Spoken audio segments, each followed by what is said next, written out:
Sir నమస్కారం sir. నమస్తే అండి. సార్ 2013లో దిల్సుఖ్‌నగర్‌లో బాంబు పేలుళ్లు జరిగాయి కదా! దానికి సంబంధించి ఆ నిందితులందరికీ ఈరోజు హైకోర్టు ఉరిశిక్ష విధించింది. మరి అప్పుడు ఏం జరిగింది? ఈ బాంబ్ బ్లాస్ట్‌కి సంబంధించి మరి ఇన్నేళ్ల తరువాత ఆహ్, అంటే ఉరిశిక్ష ఈరోజు తీర్పు ఇవ్వడం చూస్తున్నాం సార్. మరి దీన్ని ఏ విధంగా చూస్తారు సార్? ఈరోజు తీర్పు ఇవ్వడం కాదండి. ఆల్రెడీ ఎన్ఐఏ కోర్టు 2016లోనే జడ్జిమెంట్ ఇచ్చేసింది. హ్మ్. ఇచ్చేసి వాళ్ళకు ఉరిశిక్ష వేసింది కోర్టు. హ్మ్. ఆ ఉరిశిక్ష మీద వాళ్ళు అప్పీల్ చేసుకున్నారు హైకోర్టు. హ్మ్. ఇలా ఉరిశిక్ష వేశారు, ఇది ఇది సబబు కాదు అని చెప్పి వేసుకున్నారు. 18 మంది చనిపోయారు అందులో. హ్మ్. ఏది ఆ జంట పేలుళ్ల కేసులో. ఎక్కడ జరిగింది ఇది? సాయిబాబా గుడి దగ్గర నుంచి మొదలు పెడితే యువతలో ఒక సినిమా థియేటర్ ఒకటి ఉంటుంది, అక్కడ దాకా మధ్యలో జరిగినాయి. సైకిల్కి కట్టేసి టిఫిన్ బాక్సులు బ్లాస్ట్ చేశారు. హ్మ్. ఇందులో అక్కడ హాకర్లు ఉంటారు. అదంతా చాలా కిక్కిరిసినటువంటి బిజినెస్ సెంటర్. అది బిజినెస్ సెంటర్ అంటే ఈ చిన్న చిన్న గూడ్స్ అమ్మేటువంటి ఏరియా. అక్కడ వీళ్ళు ప్లాంట్ చేశారు. భక్తల్ అని ప్రధాన ముద్దాయి అతను, రియాజ్ భక్తల్. అతను దొరకలేదు. అతను ఏమైపోయాడో తెలియదు. అతని కోసం వెతుకుతూనే ఉన్నారు. స్టిల్ అబ్స్కాండ్ అతను కాకుండా ఇతరులు అరెస్ట్ అయ్యారు. ఈ కేసులో అరెస్ట్ అయ్యారు. వాళ్ళ మీద కేసు ట్రయల్ జరిగింది. ఆ ట్రయల్ జరిగిన వాళ్ళ మీద ఎన్ఐఏ కోర్టు ఉరిశిక్ష విధించింది. దాని మీద వీళ్ళు అప్పీల్కి వెళ్ళారు. ఇప్పుడు అప్పీల్కి వెళ్తే అప్పీల్ ఇంతకాలం నడిచి ఎప్పుడు ఒరిజినల్ జడ్జిమెంట్ వచ్చింది 2016లో. అక్కడి నుంచి ఇది ట్రయల్ మళ్ళీ ఇక్కడ జరిగి వాయిదాలు పడి ఫైనల్గా 45 రోజుల విచారణ తర్వాత court, Telangana high court NIA court ఇచ్చినటువంటి జడ్జిమెంట్ని సమర్థించింది.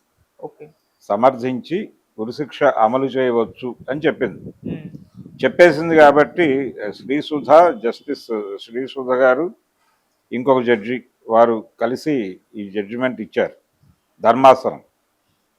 కాబట్టి ధర్మాసనం ఇచ్చినటువంటి జడ్జిమెంట్ మేరకు ఉరిశిక్ష అమలు జరిగిపోతుంది అని అనుకోనక్కర్లేదు. ఆల్రెడీ బాధితులు మిఠాయిలు పంచుకున్నారు అక్కడ.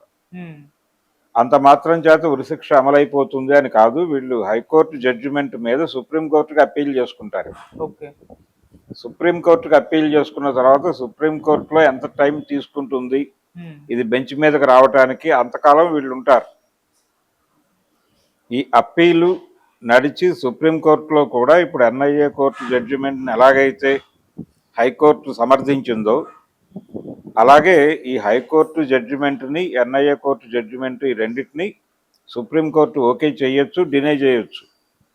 లేదు వీళ్ళకి ఉరిశిక్ష అక్కర్లేదు, వీళ్ళకి జీవిత ఖైదు విధించవచ్చు అని చెప్పచ్చు. జీవిత శిక్ష విధిస్తే జీవితాంతం జైల్లో ఉంటారు, చనిపోయే వరకు జైల్లో ఉండాల్సి వస్తుంది. అంటే ఒకవేళ కోర్టు కనుక డిసైడ్ చేసేస్తే ఏదో ఒక నంబర్, అంటే వాళ్ళు ఇబ్బంది లేకుండా బయటకు వస్తారు. ఏదేమైనా కానీ డెత్ పెనాల్టీ నుంచి లైఫ్గా కన్వర్ట్ అయితే అది ఇబ్బందికరంగా మారే అవకాశం అయితే ఉంది. అలాంటి ఇబ్బంది ఎదుర్కొంటారా, లేకపోతే సుప్రీంకోర్టు కూడా ఖరారు చేసేస్తుందా ఉరి అనేది చూడాలి. చాలామంది హైకోర్టు జడ్జిమెంట్ పట్ల హర్షం వ్యక్తం చేస్తున్నారు. కానీ నిందితులకు ఇంకొక అవకాశం ఉంది, ఇంకొక ఆప్షన్ ఉంది. వాళ్ళు సుప్రీంకోర్టుకి వెళ్ళే అవకాశం ఉంది. సుప్రీంకోర్టులో కూడా ఒకవేళ శిక్ష ఖరారు అయితే వాళ్ళు రాష్ట్రపతి క్షమాభిక్షకు వెళ్తారు.